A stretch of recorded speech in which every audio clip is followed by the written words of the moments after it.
Hi, this is Dr. Cindy Woody from the University of Texas at Arlington Educational Leadership and Policy Studies Department. Today I'm going to be working with you on the TExES 268 Principal as an Instructional Leader exam to help you understand the types of questions that you can expect to see on this important test. So I'm on the Pearson website, and I'm on the, let me go back one here so you can see where I am. I'm on the preparation page, and I'll put the link in the comment section. And I'm going to number 2, how to prepare for the exam. So in a previous video, we talked about what the exam covers and how to know your own readiness for the test. And this video will cover the types of questions that you can expect to see on this important exam. So the first thing that the manual discusses, or the website discusses, is the importance of reading the questions carefully and understanding that all of the information is important. So it says that some questions include introductory information such as a table, graph, or reading passage called a scenario that provides information the question asks for. Or for which the question asks. New formats for presenting information are developed from time to time. I haven't really seen any evidence of any new questions coming out other than what is presented in this manual, so I think they're doing a good job of helping you be prepared for what to expect. The main caution I want to give you is don't be quick to arrive at what you think the question asks. Really read the question. They aren't playing when they write these questions. These are not just fun little questions where they put lots of extra fun details to make it more entertaining to you while you take the test. No, they are really complicated questions in many cases, and you must make sure you understand the question. So it says the questions take advantage of technology to assess skills and knowledge that can go beyond what is assessed with standard single selection selected response questions. So what they're saying is they're going to be more than just a traditional question followed by A, B, C, D multiple choice answer. These are not limited to those kinds of questions, although those are certainly a part of the exam. For most questions you will respond by clicking an oval to choose a single answer. But on this test, they also let you select all that apply. So the question may say, which of the following are good examples, or which of the following would apply to this situation? And you might pick none of the above, or 1 or 2 or 3 or even 4 of the answers to be able to choose the ones that apply, maybe even more depending on how long the list of choices is.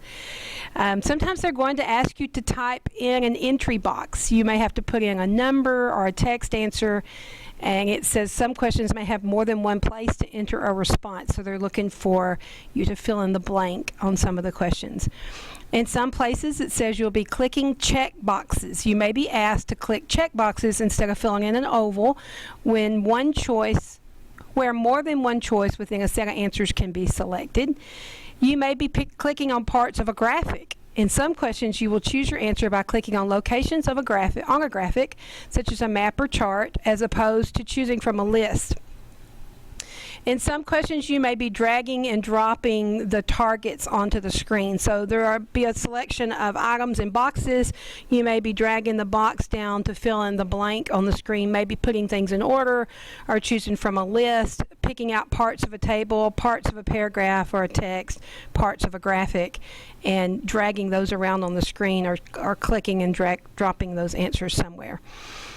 And in some cases you'll have a drop-down menu. So this type of question will ask you to select the appropriate answers, or maybe more than one answer, from a drop-down menu. For example, maybe to complete a sentence. So you're sort of filling in the blank, but at least they give you some of the choices there when you have the drop-down menu. And then the selected response questions. So these questions are really special. Let me go back up here to what we're looking at here. Selected response questions. I'm sorry for the scroll. The information below describes some of the selected response question formats that you will typically see on the exam and suggests possible ways to approach thinking about and answering them. These approaches are intended to supplement and complement familiar test-taking strategies. So I often say there's the multiple choice section and the constructed response section, but really we should be saying the selected response questions. So here are the question formats: single questions and clustered questions. So obviously I think that's self-explanatory. Single questions are the ones that stand alone. You'll be asked to respond to those kinds of questions as if they were just a standalone question, and then it talks about the cognitive processes and the test-taking strategies. So this is an important one right here. Can you rephrase the question in your own words to make sure you understand it? What are the key phrases? What is the important scenario information provided to support this question? Can you eliminate any obviously wrong answer choices and then select the correct answer? And so we're always talking about best practices. This is what this says right here. You have any evidence from the scenario? Is it a decision or an issue to be resolved? What's the context? And then how do you apply your knowledge of best practices to answer this question? So I think the test does a good job of being reality-based, but also remember, we're talking about a general answer using best practices to answer the question. So almost like a perfect world type answer when you're answering these questions. And then here's an example. I'm not going to read the example in the video, but I am going to provide the link for you. Let me see if I can get this to scroll so that you can read these questions yourself after this video is over. And then it talks about knowing which knowledge and skill this is intended to assess. So knowing your domains, knowing your competencies, knowing the context of the situation. So let me just go ahead. I'll do the example. See if I can get this to grow here. Okay, so here's the sample question. I really hate to read to you on a video. Read the following selected response question and choose the correct answer. In order to support a strong school culture, a middle school principal proposes a counseling program that integrates career, character, and leadership education into classroom academic lessons. So you may be familiar with an initiative like this. Implementing the program involves collaboration between teachers and school counselors to teach integrated lessons. After introducing the new initiative and its core principles, the teachers and counselors are ready to begin the implementation. Which of the following is the principal's best next step? So before I read the answers to you, I want to look at the approach that they recommend. So they say, first, let's think about what the question is intended to assess. And so they give you this competency from Domain 6, Competency 11, Descriptive Statement F. The entry-level principal facilitates and supports special campus programs that provide all students with quality, flexible instructional programs and services. For example, health, guidance, and counseling programs to meet individual needs. And then they ask, what is the context of the situation? So we're saying it's a middle school principal. He or she is working with teachers and counselors to support a strong school culture. The principal has already taken several steps to begin a new initiative, which includes teachers and counselors teaching integrated lessons on these topics. And then implementation of the new initiative is ready to begin. So that's the context. That's where we are when this question happens. And you should always ask yourself that.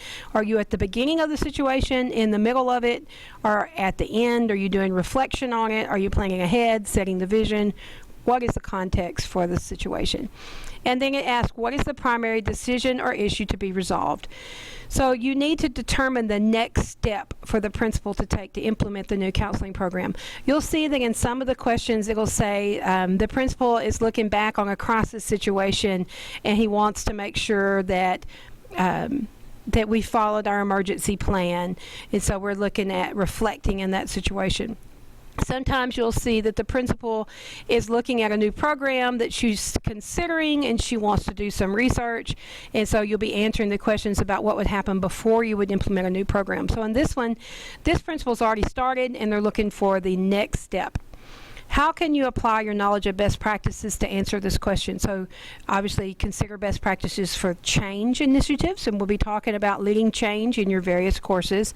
You should consider best practice for supporting collaboration and mutual expectations between colleagues. And we talk a lot about collaboration. All of you should be working on a PLC project at some point in time. And then we should consider best practices for sequential development of integrated curriculum units, because that is part of this question. How does evidence from the scenario support your conclusion? After selecting the answer choice, you should check the scenario to see if your answer choice is sequentially appropriate for supporting the new guidance and counseling program into academic lessons, and you should ensure that the next implementation step encourages a culture of clear expectations and ownership by the teachers and counselors involved. I always tell candidates to think about ownership of the problem when you read the problem. Who should be the owner of the action? And always the goal is to put the ownership of the action at the lowest level possible. So in this situation, we wouldn't want any answer that involved the principal taking the ownership by him or herself, the superintendent being the one that's expected to take ownership. We're not talking about the public, the parents taking ownership, and really in this situation we're not talking about students taking ownership. The lowest level possible for this curriculum integration in this program is with the teachers and the counselors who are involved in the program. So then it goes on to tell you how can you rephrase it to make sure you understand it. What are the key phrases represented in the question, or presented in the question? What is the most important scenario information provided to support the question? Can you eliminate any obviously wrong answer choices? And then you can select the answers to see. So you can see here that they went through, they said the question presents a scenario where a middle school principal is implementing a new counseling program. So remember, it's a counseling program, but it involves collaboration between teachers to teach the integrated lessons. So the principal's laid the groundwork, ready to begin using the program, and what is the next step. So then the key phrases, according to the manual, after introducing the new initiative and its core principles, are ready to begin implementation. And the principal's best next step. And then can you eliminate wrong choices? They said option B focuses on teaching styles, which should not drive the next step. So you can knock this one out. And then options A, C, and D are steps in the implementation process. So the last step is to consider which of these options should happen next to support implementation of the new counseling initiative. And then they went with option D. They said that was correct because collaboration between school counselors and teachers will ensure mutual understanding, and it goes on to explain.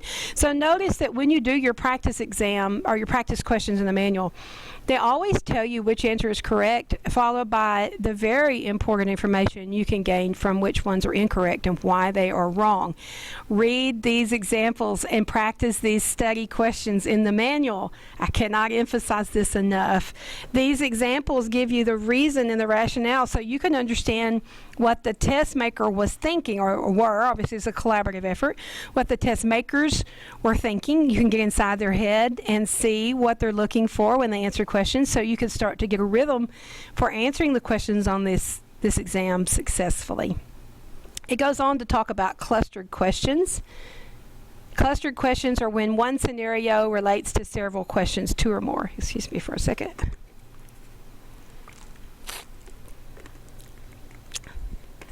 Okay, and then it talks about the same thing. The context, central issues, key questions, conclusions, knowledge and skills. And then the strategy. You can skim the scenario documents to understand their purpose, their arrangement, and or their content. Then read the questions and refer again to the scenario document. So it says really, you probably have taught strategies like this if you've ever been a STAR or EOC teacher of record. They recommend reading the scenario quickly first, then reading the questions, then going back and reading the scenario in depth and the answer choices to help you read to understand the questions or what you'll need. Strategy 2 is another approach to it. You could read the questions first and then read the scenario.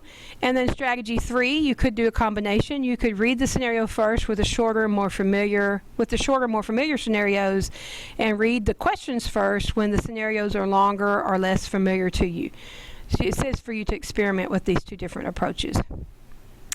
And then if you haven't really looked at the 268, you may be surprised to learn that it has video clips. Have you ever taken a teacher exam through the TExES certification exam formats that involve video clips? Well, the principal exam has videos. So here is a scenario cluster set. And it's got a video of Mr. Ramirez. It says Mr. Ramirez is a principal in a 9 to 12 high school. A few days ago, he observed this teacher. So this is Mrs. O'Toole. She's an experienced teacher. She teaches English literature.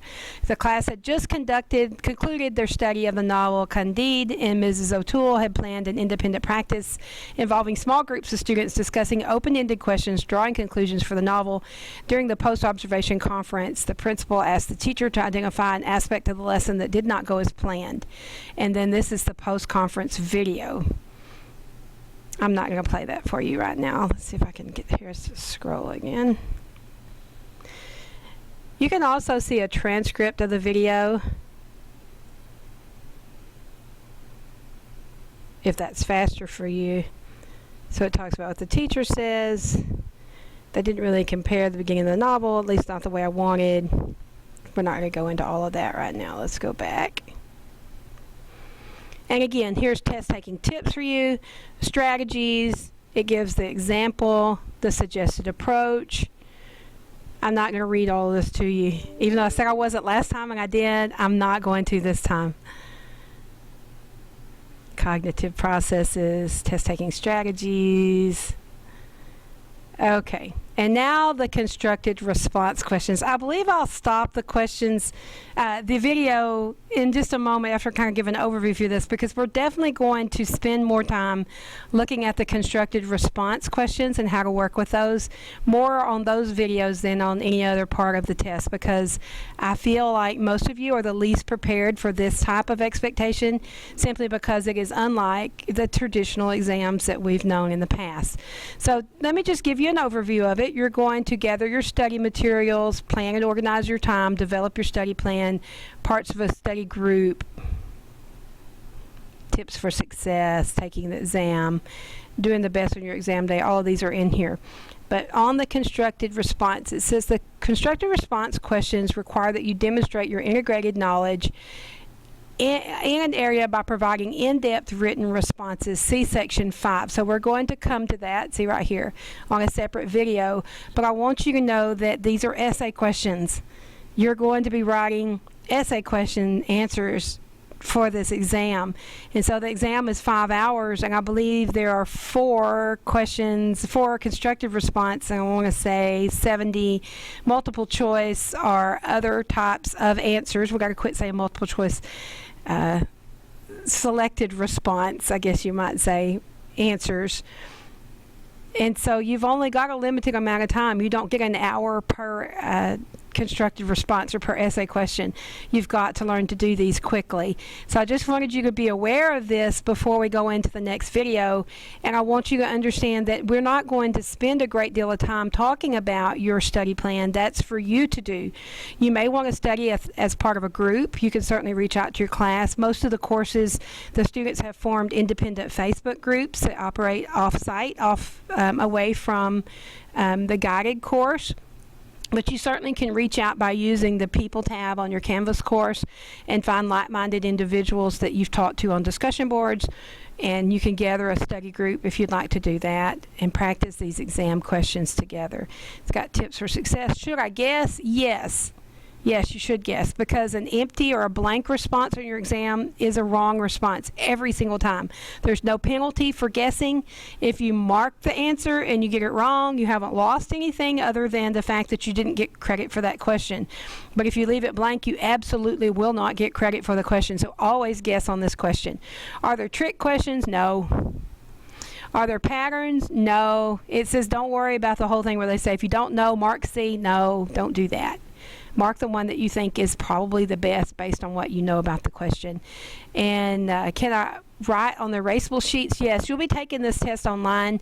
They'll give you some blank paper when you go to the test site, but you can make notes on the blank paper if you'd like. You can't take anything in with you. It says they recommend that you skip the ones that you find extremely difficult. Keep track of your time. Read all the possible answers before you select one. Check your answers. Don't worry about your score when you're taking the answer. Nobody's expected to get all of the answers right. All you have to do is pass. If you barely pass, you still pass. And then use your energy to take the test, not to get angry at it. I love that suggestion. We do actually see people who get mad during the test, and it raises their stress level. So let the emotional part go. Just do your best on the exam day. Follow your study plan. You'll be ready when you get there. Be rested, and it's got a few other tips there for you. So thank you for your time on this video. It's being a little bit longer than normal, but I really feel like this is a worthwhile use of your time to look at the questions, understand them before you go too much further in your preparation. Thanks. I hope you'll check out our next video.